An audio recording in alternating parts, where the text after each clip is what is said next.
Question வந்து எப்படி இருக்குன்னா ஜென்ரலா எல்லாருமே கேட்குற கேள்வி, அதானி அம்பானி சம்பாதிச்சிட்டாங்க, அவங்க இந்தியர்கள் தானே, அந்த பணத்தை இங்கே தானே வச்சிருக்காங்க, அதன் மூலமா இந்தியாவுக்கு தானே வளர்ச்சி வருது. இப்ப 10 ரூபாய் சம்பாதிச்சவங்க 100 ரூபாய் சம்பாதிக்கிறான், அந்த மாதிரி ஒரு நிலை வந்து இந்தியாவுக்கு வந்திருக்கு அப்படின்னா அது வந்து ஒரு நல்ல விஷயம் தானே. அதானி அம்பானி மட்டுமே சம்பாதிக்கிறாங்க அப்படின்னு நீங்க சொன்னீங்கன்னா அதுக்கான விமர்சனமும் நம்ம வேற மாதிரி பார்க்கலாம்.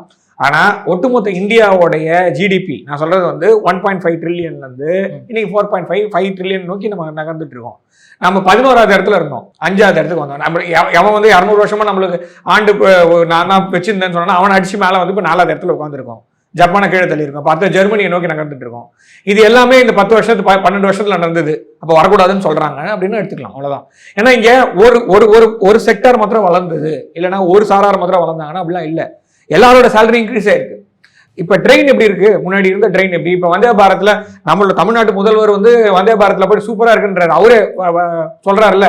ஸோ அப்ப முன்னாடி எப்படி இருந்தது, ரயில்வே ஸ்டேஷன் எப்படி இருந்தது, எத்தனை ஏர்போர்ட் இருந்து டெவலப் ஆயிருக்கு 10 வருஷத்துல. ஏதாவது இது எல்லாத்துக்குமே காரணம் வந்து திருப்பி நேரு அப்படின்னீங்கன்னா, நான் சொன்னேன்னா நீங்க திருப்பி நீ நேருக்கே போறேன்னு சொன்னீங்கனாலும் again this is a fact.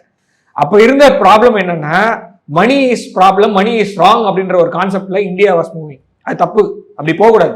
Alibaba அங்க சொல்றீங்க, ப்ராப்ளம் சொல்றீங்க, இங்க அதானி அம்பானின்னு சொல்றீங்க, வளர்ந்தது நல்லதானே.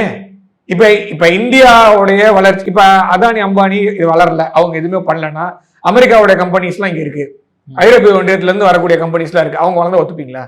என்னைக்குமே நீங்க அந்த கம்பெனிஸ் மேல எந்த ஒரு விமர்சனமே வைக்க மாட்டீங்க. இந்தியாவுல இருந்து ஒரு கம்பெனி வருது, தேசிய கம்பெனி, மேட் இன் இந்தியா அப்படின்னு ஒரு ப்ராடக்ட் வந்து, அது மேல அவ்வளவு விமர்சனம் வைக்கிறீங்களா?